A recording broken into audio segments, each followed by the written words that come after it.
Hello everyone, this video is something I did over a Twitch stream, and it's basically replicating the look of the character that I have on the left, which is based on side-scrolling fighting games, and it's something I did out of impulse. I have no idea.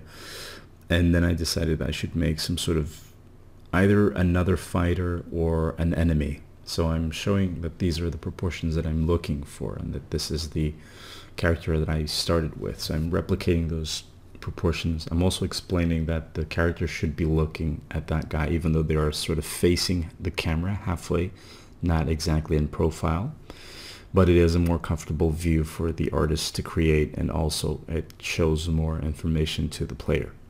So I'm figuring out the pose for the other enemy, and at this point I'm just thinking about the stance, and I kind of hit the pose quite early, except I think the legs are a little short, so I trim away a little bit at the torso and then scale the legs up using nearest neighbor as my transform option, so that I can keep single pixels and not some anti-aliasing effect or anything like that.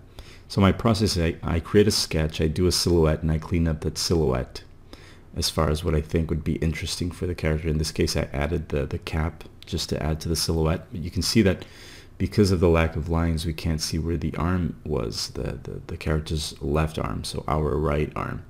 And now what I do is I overlay my old lines over the silhouette of the drawing. I lock the transparency of that layer to the bottom one, so I create a clipping mask basically. And here I'm showing that even with the outlines, you can create volume just by adding, just pulling in some of the pixels from the outline.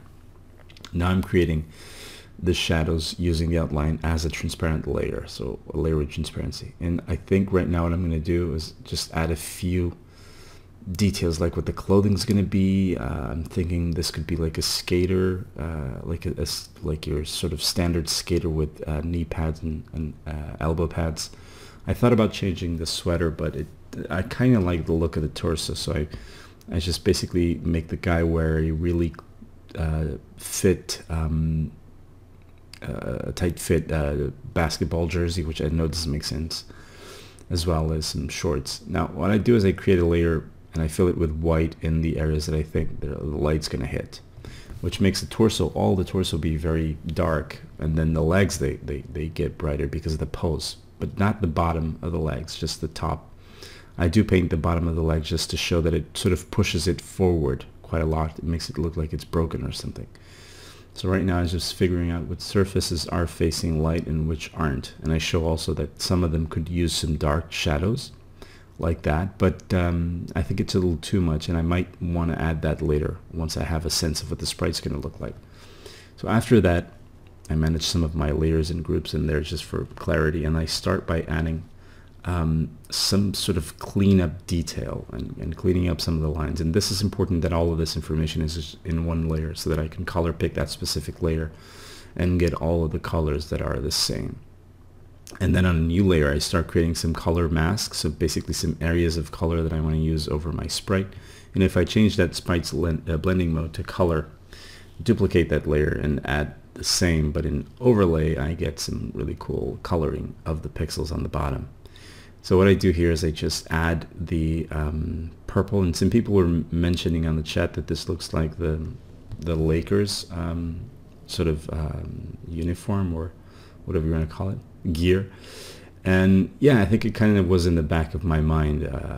I used to be a NBA fan as a kid, and so I remember some of the colors and some of the color schemes of the uniforms. I don't really follow sports anymore nowadays, but so what I then take is I take my my skin tones from the left sprite and I add them onto the right sprite. Now notice that on the calves I made them a little bit darker to push them inwards. Now the red that I use for the shadow looks to be a bit strong, and I'm doing that just because I'm following a palette, but I'm going to decide it's better to not do that. Now to make the guy look a little bit angry, I add some teeth. I'm sort of figuring out the cheek highlights, which make the guy look a little bit chubby in the face the way that I have them now, because I puff up the cheek instead of like on the character on the left, which I have a shadow on the cheekbone, which makes the guy look a little thinner. Also there you go, I changed the highlight a little, the shadow a little bit, so that I can have a more The interval between shades is a bit more fitting. You can see I put white teeth to make it look like the guy is actually having an angry expression. And then I just add the highlight on the nose and not anywhere else. Also change the shoes to be some sort of Chuck Taylor's All-Star shoes, because I think they kind of fit more in a present day look. Also, they are technically basketball sneakers. But yeah, overall, I think the sprite turned out fairly interesting, and it was a glimpse into my process, which isn't really that elaborate. It's basically creating a silhouette, adding a couple of colors for shading, and then just going in with a bunch of layers to add color. And I hope you guys enjoyed this, and I hope you guys learned something. So take care. I'll see you guys next time.